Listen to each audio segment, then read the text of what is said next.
So, well, he was introduced before, but just to give you a little background about Brian. So, Brian is one of our co-founders here in Effective Altruism Philippines. He is currently a product designer at First Circle. Does anyone know about First Circle? Yes, you have, okay. So, yeah, meron ng, ayan, may alam sila. So, First Circle is a local fintech startup. And Brian graduated from Ateneo de Manila University earlier this year with a degree in IT entrepreneurship. So, he'll be giving a bit of a talk about effective altruism. Okay, thank you, Tanya. So, yeah, how many of you were wondering, okay, what does effective altruism have to do with existential risk and AI safety? Yeah, quite a few people. So I'll explain why our organization is making an event like this. So what is effective altruism? Effective altruism is a global community of people using evidence and reason to figure out how to help others as much as possible and take action on that basis. So this is a community that started back in 2009, mainly in London by these moral philosophers who wanted to figure out how to help others as much as possible. And since then, it's grown to be a worldwide movement. But you know, the first question that you might ask is, how do we measure if we're helping others as much as possible? So there's one way to measure, or one general way, which is, this is a definition given by 80,000hours.org, which could be, you know, the number of people whose lives you improve and how much you improve them by. And maybe another definition is you don't just limit it to people, but also to animals, all living creatures. So you could either help more people or you help them to a greater degree. And maybe it doesn't even have to be limited to people who already exist now. Maybe it's people who will, you know, future generations, making their welfare better or making sure they exist. But yeah, because we have limited time and money, we have to know how to use these as effectively to help as much as possible. We're not all Bill Gates or Warren Buffett. And even Bill Gates, he has to prioritize what problems to solve because he can't prioritize them all. So it's likely, though, that we haven't scoured enough data and evidence on how to achieve this. And since most of us here are, you know, working in data analysts, data scientists, or at least in tech, we know the importance of finding data first and looking for this before just acting blindly. And so that was me back when I didn't know about effective altruism. So I'll talk about how I found out about effective altruism. So back in 2015, I got introduced to the world of startups and self-help books. So before that, I didn't really know what I wanted to do in my life. Maybe generally, you know, when I was in fourth year high school, like, yeah, around 2015, I just knew, okay, maybe I want to get into business, maybe I want to get into technology. But a friend of mine introduced me to, you know, the world of startups and self-help books. And I started to idolize people like Mark Zuckerberg and Elon Musk, who built really big companies that I'd say, you know, positively impacted the world. Maybe not Mark Zuckerberg since 2016 after Cambridge Analytica.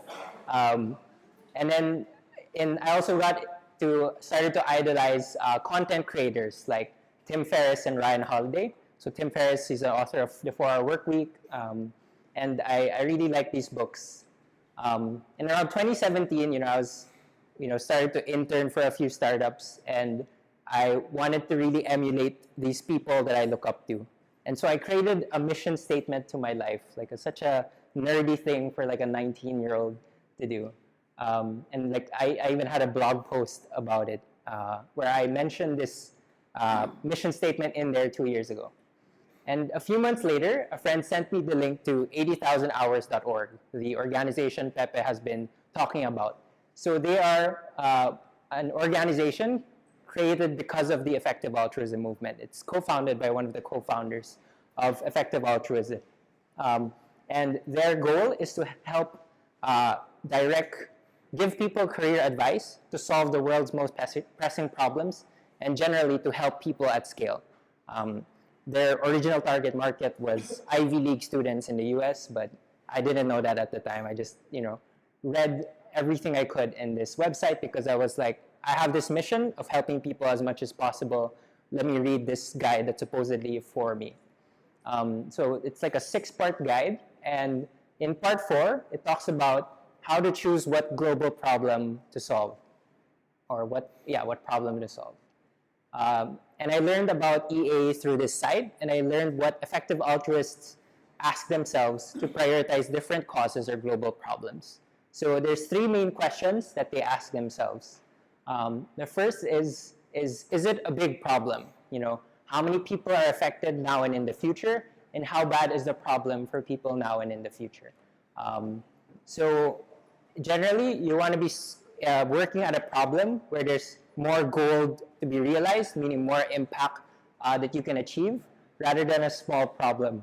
So these could help us think about problems of like, should we be solving the water crisis in Metro Manila or the transport crisis in Metro Manila, or should we be solving malaria in the poorest parts of Africa, like where a lot more people might be affected in malaria worldwide as compared to the small problem of, even if we feel it every day, and it's painful to us, it might not be as painful to if we look at it from a global sense. So next is it solvable? So if we double the effort and resources to solving this problem, what fraction of the problem remaining is left to be solved?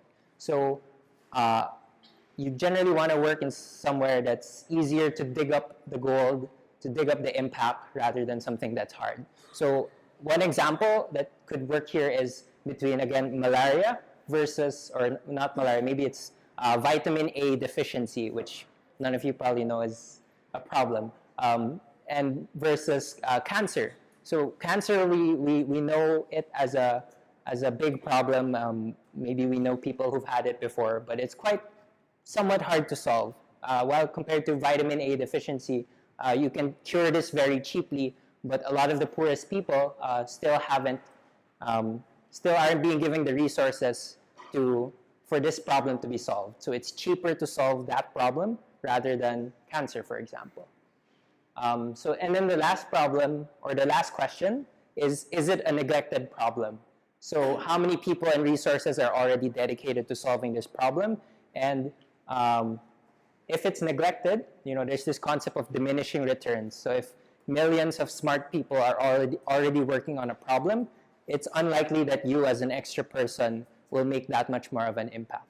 So that's where we can compare something like climate change versus AI safety. In AI safety 1 or 2 years ago, 100 people only, or maybe even up to now, only 100 people are working on AI safety. But climate change is something governments and multiple philanthropists are already working on. So at least on this part of the problem, climate change is still quite a big problem, and it's still somewhat solvable, but it is not as neglected as other cause areas. So, that led me to find out what are EA's top cause areas, and I'll be telling them now here. So the first one, as I've been mentioning, is global health and poverty, and I think a lot of us can empathize with this because we live in a developing country, and we can see poverty and poor health in our own country. And this problem is important because 700 million people still live in extreme poverty, meaning they earn less than $2 a day. 1.5 million people still die from vaccine-preventable diseases. I think there is something like 1 child under the age of 15 dies every 15 seconds. And a child dying is usually a preventable disease. But the good news is that if you donate to the most effective charities, you can already save a person's life for just an estimate of $3,000. But you have to be very stringent on which charities you give to, because there's only a handful or so that measure everything that they do, that they can tell you, okay, we're confident that if you donate this much amount, it will likely save this many people. And, I think even in this room alone, we could potentially raise enough money to save one person's life already. That's only like 150,000 pesos.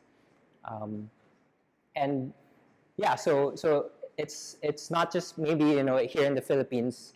It's focusing on solving. I think we have around 5% of people in the Philippines who still live in extreme poverty. But countries in Africa have a greater number of people living in extreme poverty. So if we cared about helping as many people as possible, our resources could do a lot better there than possibly here. Number 2 is animal welfare. So you guys might not have noticed, but the food we served you a while ago was all vegan. I ate somewhere else because Sorry, it looks like meatball. Yeah, so our co-founder, Kate, is vegan herself for more than a year. And so every EA event we organize, we always serve vegan food.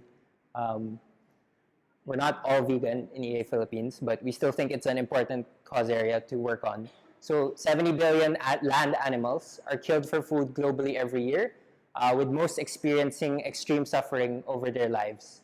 And that's just land animals. There's also fish that have to suffocate in the air before they die. We can easily imagine how animals are suffering, and it's kind of weird how we protect some animals but not all. And it's quite possible for us to shift to a plant-based diet or to improve the living conditions of animals. But we're not. So for example, in America, $300 billion is spent on domestic causes, 15 billion to international affairs. So even helping the global poor is a lot less than domestic causes for Americans. And then they only donate this much to local animal shelters, like maybe for pets to give them shelter. And then even this small amount of 20 to 50 million is donated for farm animal welfare. So there's very little being done to solve this problem. And so, effective altruists also care a lot about this usually. And the third one, which we've been learning about for the past hour or so, is avoiding existential risks. And this is something I never thought I'd be interested in when I first got into effective altruism. Like, of course, I'd find global health and poverty the cause I would be most sympathetic to. But as hearing Pepe now, I'm updating to know that, like, okay, this is an even bigger problem than I thought of. And it's also cool that a lot of people I looked up to also think that this problem is very important. So Elon Musk is one of the most famous people talking about why AI should be safe. I also look up to Jack Ma, but I don't agree with his AI stance. And yeah, even Bill Gates thinks this is an important problem to solve. And the one other cause area that effective altruists care about is promoting the movement and philosophy itself. So that's why there are effective altruism chapters in most major cities across the world. And there's an effective altruism chapter in Stanford, in Yale, in Harvard, all these top universities, and they try to get people interested to work on these problems or donate to them, for example. So through EA, I realized that there were a lot more ways I could do more good than just through startups or content. Because back then, before I learned about EA, that's all I thought could help a lot of people, because I thought, okay, I could build software that millions of people could use, or I could write content that a lot of people could read. But if you think about it, like startups and content, they're only going to be consumed and used by the affluent usually, or people who have access to technology. But there's a lot of things and creatures that couldn't be helped exactly through startups or content. Or maybe I need to be starting a startup or writing content about something more impactful. So yeah, around October 2018, I found that there was a new EA Philippines page. I randomly searched on Facebook, Effective Altruism Philippines. So Kate actually started the Facebook page back then, and it only had like 40 likes. So I messaged the page, and I was able to meet up with Kate as well as Tanya, and four of us met for the first time in November 2018 to found and start growing EA Philippines. And since then, we've organized 11 events. These are 12, and we only started with 10 attendees, but since then we've grown, and we got a lot of signups to this event, and we now average like 20 to 30 per event the past few months. And so each event covers different cause areas or concepts in EA. So the first few ones, we stuck to introducing effective altruism, learning how to prioritize causes, and then we partnered with local offices of global health and global poverty or charities that help to solve that cause area. So we partnered with Innovations for Poverty Action Philippines. I think they're founded in the U.S. And they have a local office here. So they give a talk about doing randomized control trials to test in the Philippines or in other countries which global poverty intervention was better. We had a rationality event where Ox was our speaker. Yes, he was. And we learned about how can we arrive at more truthful beliefs and conquer our cognitive biases. We also had an animal advocacy event in May. So that's just some of our events. And this is our first event ever on existential risk and AI safety. And I was expecting like 20 people to show up. This is like slightly more than 20, and a lot more signed up, but we had to turn them away because of venue issues. So why get involved in effective altruism? You can keep learning new evidence on which global problems to solve and how to solve them. So whether it's climate change or AI, you can learn so many new things through EA. So I only really started learning about EA 2 years ago, but I've already listened to like 50 podcasts on it, watched like 100 talks on YouTube about effective altruism, and I've learned so many new things. So for example, in this, there's this EA organization called Founders Pledge, which promotes startup founders to donate at least 2%, to pledge to donate at least 2% of their exit funds. So when they IPO or get bought out, they pledge to donate at least 2% to a charity of their choice. And so, if you guys know startup founders, maybe you can introduce them to this pledge. And so they do research on what are the best charities and global problems to solve as well. They came out with this report, and it talked about how you can donate to. There are two charities in the U.S. that do lobbying for, better policies for climate change. And historically, if you donated as low as they could avert 1 metric ton of carbon emissions for just 10 cents US dollars. So that's very cheap as compared to the $100 it usually takes to avert 1 metric ton. And ultimately, in climate change, we care about preventing metric tons of carbon emissions. And then the second thing was learning about when will human level machine intelligence be attained. So I watched this TED talk of Nick Bostrom, and he surveyed different research groups, and most of them converged that there's a 50% likelihood that by 2050 we will have human level AI. And so I have to drastically rethink about the future, because 20 to 30 years from now, the world would be very different if we had this. So the second is to be part of a smart and talented global community. So there's EA events around the world. There's this Google Photos calendar about it in London, Norway, Hong Kong, China. And so I've been able to join some of these meetups myself. So every time I go abroad now, I try to make sure to meet someone who's into effective altruism in that area. So when I went to Toronto and Eastern Canada in June, I was able to give a talk in EA Toronto. And then we recently had an Effective Altruism conference in Singapore.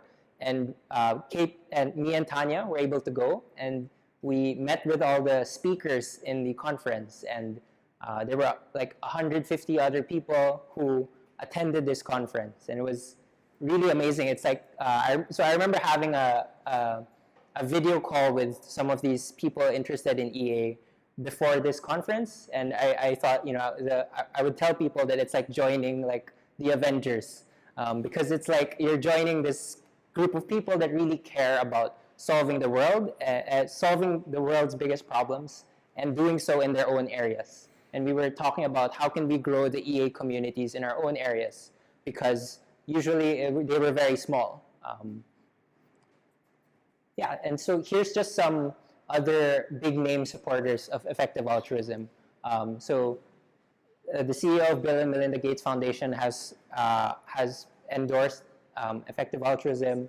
Vitalik Buterin, he's the co-founder of Ethereum. Does anyone invest in crypto here, like I have, regrettably? So Vitalik, he appeared on an 80,000 Hours podcast, and they have a podcast, and he talks about how he has I think he's donated $1 or $2 million himself to Machine Intelligence Research Institute.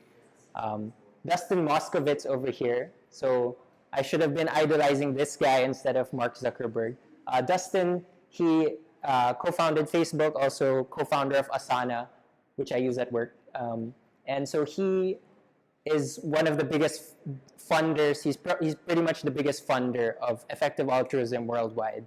And this one I recently found out while going through EA videos. Joseph Gordon-Levitt gave a talk in an Effective Altruism panel before. And yeah, so this is our core team filled with other, smart and interesting people you can talk to. We have Kate, Tanya, me. We also have Alec, who is the head of we've now started an EA chapter in Ateneo. And Alec is only in second year college as a president of an org, and also has had 5 internships already. So he's we're trying to grab all the 6 internships. I stand corrected. We're trying to attract as many smart and interesting people to join our events or help us in this movement. And so why get involved in EA? So you find a deeper meaning and purpose to your life generally. You can find your own ways to create meaning in your life. And for me, that's having this mission statement and then doing whatever I can to learn as much about how to solve these global problems. And before I would experience a lot of burnout, I used to do a lot of org events, organize a lot of different talks and projects, but I didn't really know what they were for. But now with EA Philippines, it's energizing to keep on organizing these events because I know I think this is the most good I could be doing right now. That's what I've been up to the past few months. And just lastly, here's a few frequently asked questions about us. So what projects do we do? We mainly just hold events and meetings to introduce and inform people about EA. And we have discussions with EA members or EA chapter leaders from other global chapters. Do we do any outreach with local communities? No. Well, maybe not as an org, but Tanya and Kate do have projects with maybe local communities. So we're more focused on spreading awareness about EA, learning about the top problems, and figuring out which charities to support. Do we have formal membership? Not yet. We just have core team members, but if you'd like to join our core team or get more involved, you can definitely let us know. None of us work on this full time, and we fund our projects through the Center for Effective Altruism based in London. We're very grateful for these generous people from another part of the country that have made this event possible. Here's some action steps that you can do to get more involved in EA. you can learn about EA through Peter Singer's TED Talk, the 80,000 Hours podcast, or this Future Perfect podcast by Vox.com. If you want to learn more about anything EA related, you can contact any of the four of us. You can also like our Facebook page. So we're one of the fastest growing and Facebook pages of Effective Altruism worldwide. Even if we're just at 900 likes, that's already a lot. So yeah, that's it. Before you, if you can have some time to fill up our post-event survey, this is the same bit.ly to Pepe's survey. So I'll let you guys do that for a few minutes. Yeah. All right. You could also, up to you. Yeah. So that's only like 10% that you can know about effective altruism. But again, a lot of it is available online. But maybe we can entertain like 2 questions if you have any quick questions about EA for Ryan or any of us. What's the most concrete next step to help you? To help us. So I see yeah, I see a few things. So one is if you strongly want to help grow this movement, you can already talk to us about joining the core team. But I guess ideally you also learn a lot about effective altruism yourself before you or while you become a core team member. So maybe watching the TED Talk of Peter Singer. There's a book called Doing Good Better that is by William McCaskill. That's a very great introduction to effective altruism. There's also a book called The Most Good You Can Do by Peter Singer. So these, there's quite a high bar. Like ideally, you learn a lot about EA before trying to advocate it too much, because you run the risk of advocating it without really understanding what it really is. So yeah, like you can reach out to us one by one, and we can, maybe you tell us what you're interested in about EA. We can give resources related to that. Yeah. Because even as a small group, we did kind of a planning of where we want EA to go. So maybe we can discuss that also. Okay. We also will have a raffle. Okay. So we have 2 books here. So Brian talked about human compatible already. And then one of them is also... So there's this book called Factfulness, which talks about 10 reasons why we're wrong about the world and why things are better than you think. So it's a researcher, Hans Rosling, and he's famous for these very great data visualizations. So we thought it'd be a great book to raffle off. So if you're interested to get either book, like hopefully interested enough to actually read it, so that So we'll check up on you in 2 months. yes. So this is money funded by the Center for Effective Altruism. So we have to measure the impact. Okay, why are you raffling off books? Yeah. So we'll probably check back on you